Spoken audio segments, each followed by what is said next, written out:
Good morning, winners. Welcome to Terri's Tips. Okay, guys, go get a notebook and go get a pen because I'm about to give you 10 credit dispute tips to help you get a better result faster, super fast. Why am I doing this video, guys? Because a ton of you guys that reach out to me need a score increase quickly, fast, super fast, because you have a mortgage pending, a loan pending, business credit pending, maybe there's SBA funding on the line, and you need a score increase quickly. So I'm going to focus on the details. The results are in the details, the things that you guys are missing to get a result, a score increase quickly. Guys, with these tips, you can literally see an increase sometimes within a couple of days or a week, up to 30, 45 days, not 6 months, 12 months, 8 months. I'm telling you what I know, okay? Get a notebook and get a pen. And if you are new, welcome. My name is Terri. I am a self-employed entrepreneur, mother, YouTuber, investor, personal business credit guru.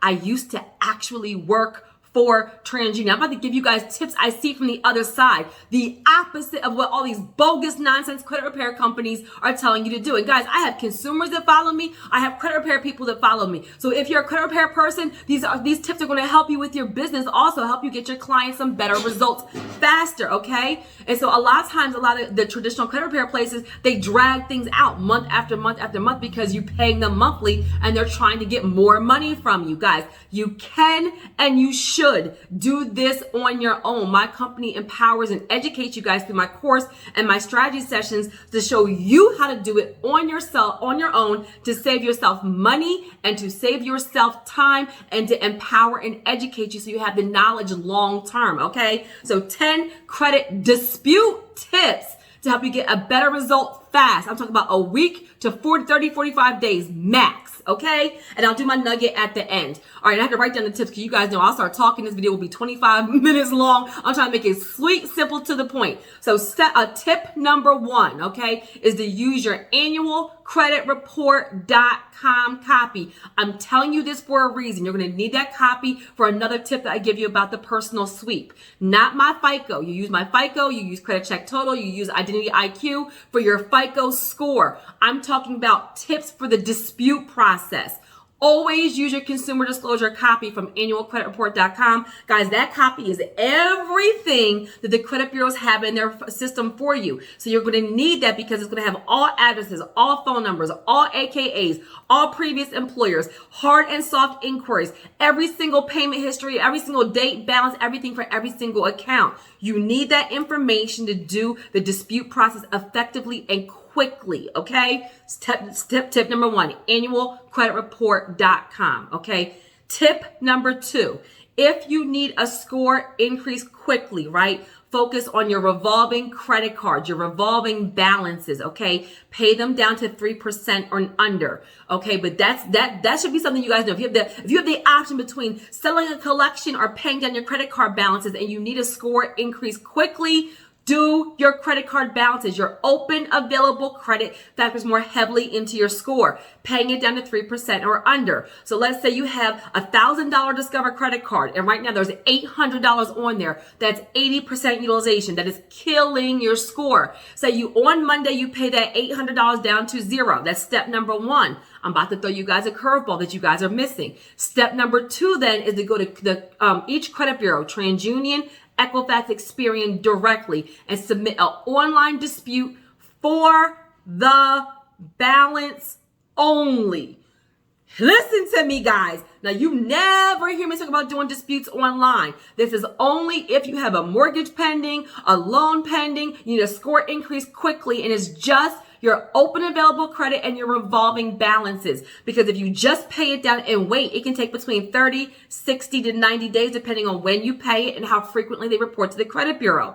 If you need a score increase quickly, remember your score is a direct reflection of the information on your report. So you pay down the balances, but then you need them to update your credit report so your score can recalculate. Guys, I used to see electronic updates where, let's say you have Discover, you pay it on Monday. On Tuesday, you just submit an online dispute for the balance only. On Friday, they respond to it and update your score, recalculate, you're done. You got your mortgage pre-approval. Yes, y'all, I just freed somebody right there. So pay down your open available revolving balances. 3% and under is going to give you the best result. And then submit online disputes for TransUnion Equifax Experian for the balance only. Balance only, okay? To update that balance and so your score can recalculate. All right? Tip number 3. You can and you should include more than 1 or 2 or 3 items in your dispute letters.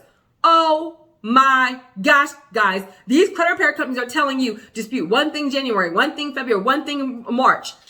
Absolutely positively nonsense. I want you to think about it. If you're a regular consumer and you got your credit report and you saw 5 accounts that you don't recognize and 3 addresses and 4 phone numbers and 10 hard inquiries, would you really send 1 letter January for 1 item, 1 letter February for 1 item, 1 letter March for 1 item?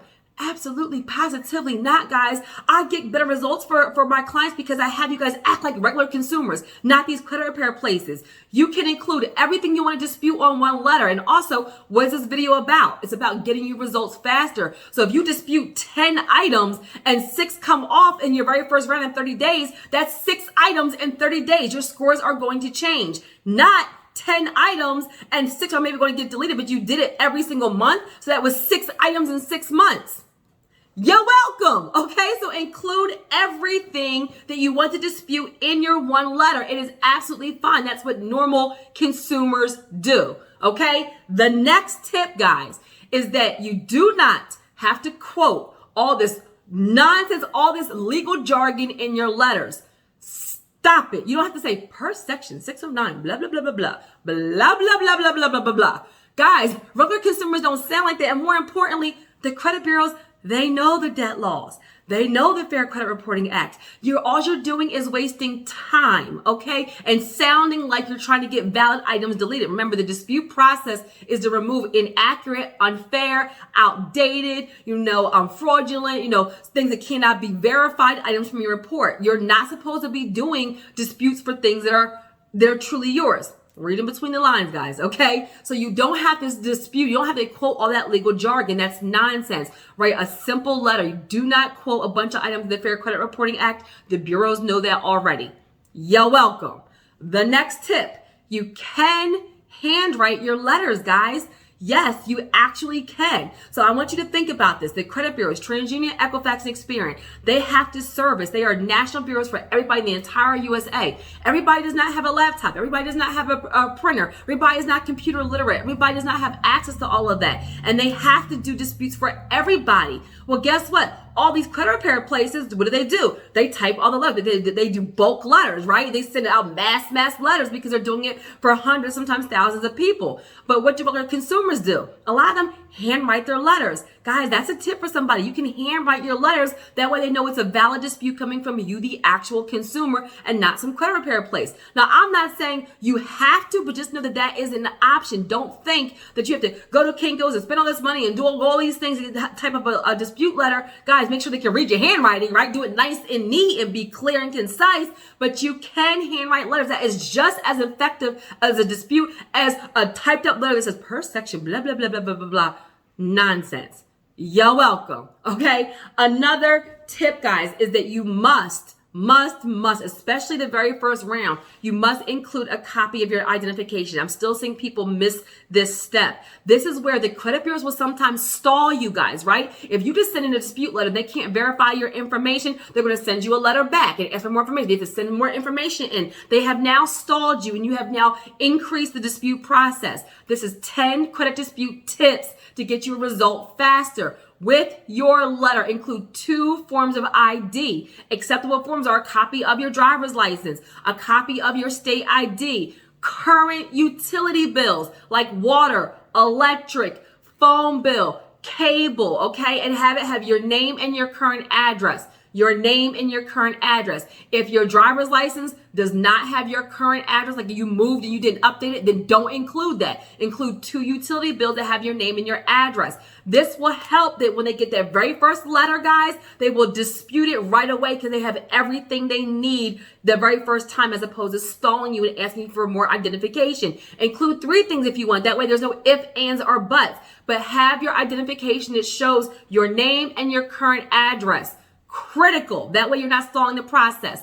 You're welcome. All right. Another tip, guys, is also understand that it's 30 days from the date they receive the letter. So if you send something on Monday and you mail it out and it takes them a week to get it, and then they have to initiate the dispute process, right? It's 30 days from the date that they receive the actual letter. So remember that. That's why I said 30 to 45 days, but still a lot less than 6 months, 8 months, 9 months, 12 months, right? But get this, like, do this right away. Stop stalling on this and get them out the door. That way your 30 days can start, right? And you can do certified mail. That way you can really track when your 30 days is. Even now, I'm doing this video in the middle of COVID-19, right? We're in April 2021. So some of the mail can be, you know what I mean? Some of those post office, some places aren't like totally up and running yet. They may still have some things being done virtual and online. So this is where if you want to send it certified or with a return receipt, that way you can keep track of when the actual bureau received your information. And then when your 30 days is, then absolutely go ahead and do that. But that's also why you include everything all in one letter, right? You're not,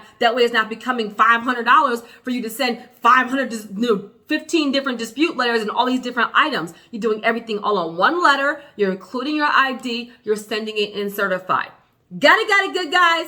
All right. Another tip for you is also that if you have any proof, any documentation, especially let's say that you're watching this video and you're like, oh my God, I messed up.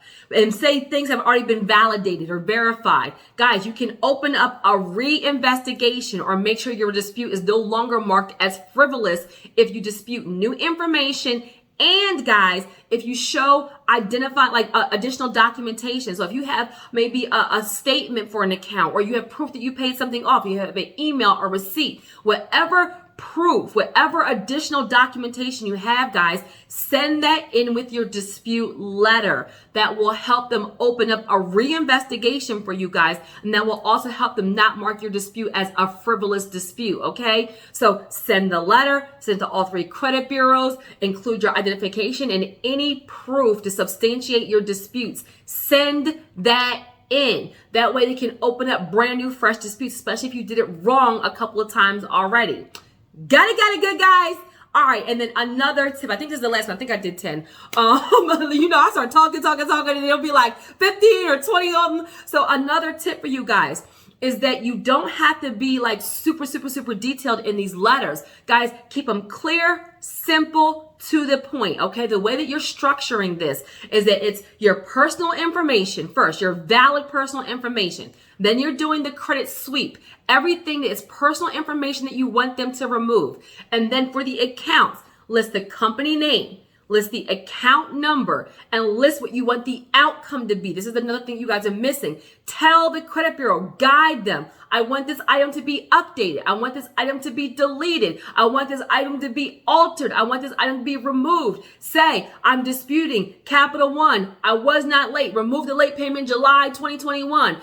This account, I do not recognize it. This is not mine. Delete this account. The company name, the account number, what you want the outcome to be. Do you want it to be removed? Do you want it to be updated? Tell them exactly what you want them to do. That is going to help them do the disputes right away and get a result back to you. And I think that was, I said, do it all on your own. Oh, and one other thing I want you guys to realize too with prioritizing and getting a better results is another tip, guys, for the dispute process. The last 24 months of your credit history is rated more heavily. So when you're doing these disputes, right, if you have collections and charge-offs and even like late payments, guys, always remember a late payment 6 months ago, a charge-off 6 months ago, a collection 6 months ago hurt you more than maybe a collection or a late payment or a charge-off 3 years ago or 4 years ago or 5 years ago. So say you disputed items and they're valid, and then you had to have a choice between 3 or 4 items that you may have to settle to get your extra points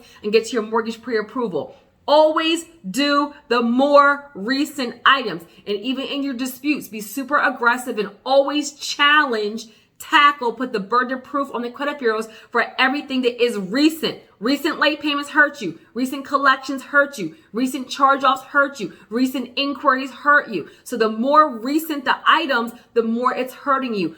Focus your dispute process. Focus your strategy that will help you get a better result. Got it, good, guys. So I hope that it was helpful for you guys. I dispelled some myths. I freed some people. I told you guys the truth, and I gave you some results, some tips and some secrets to get for the credit dispute process to get results within like a week to like 30, 45 days with adding mail time. You're welcome. I hope that helps somebody. And then for my nugget, guys, I want you to always remember that you're either in a storm, you either just got out of a storm, or a storm is on the way, guys. That is just life. It really is. And I just did I wish I knew video the other day. I talked about purpose, right? Putting your purpose over profits. And a lot of people were like, well, I don't know what my purpose is. Guys, understand that your purpose is usually tied to your pain. Did you hear me? I want you to think about that when you had a problem, an obstacle, whatever it is, you had to problem solve, right? Everything is about your mindset. When you think of problems, if you think of storms as being like, oh my gosh, this is horrible, it's going to knock me out of the game, this is a setback. And if you have a really negative view of that, that's how the outcome is going to be. But when you have a problem, when there's a storm in your life and you view it, you change your mindset that this is an opportunity to solve a problem. Did you hear me? It's an opportunity to solve a problem. Not only is it going to help you get through that storm, but more importantly, that can even be a business idea, guys. That may even be your purpose. Whenever you solve a problem, provide a solution, that is when you are bringing value to yourself and to other people. People will pay you for that. That could be a service. So think about the problems, the obstacles, the storms in your life. What was it trying to teach you? What was the outcome? How did you solve it? Is your purpose tied to that? Is it something that you're passionate about? Something that now created a new viewpoint, a new focus for you? Your purpose is usually tied to a pain point. And then how did you solve it? You're either in a storm, coming out of a storm, or a storm is on its way. But that's not negative. What is meant to break you, which you sometimes think is meant to break you, is actually the thing that builds you up. It's an opportunity, guys, to solve a problem. That's a nugget. Every storm in your life is an opportunity to solve a problem. And if you are looking for your purpose, looking for a business, a lot of times that if you can solve a problem, bam, you got a business. Amen. I hope that was helpful for you guys. Like, share, comment, and have a super amazing day on purpose.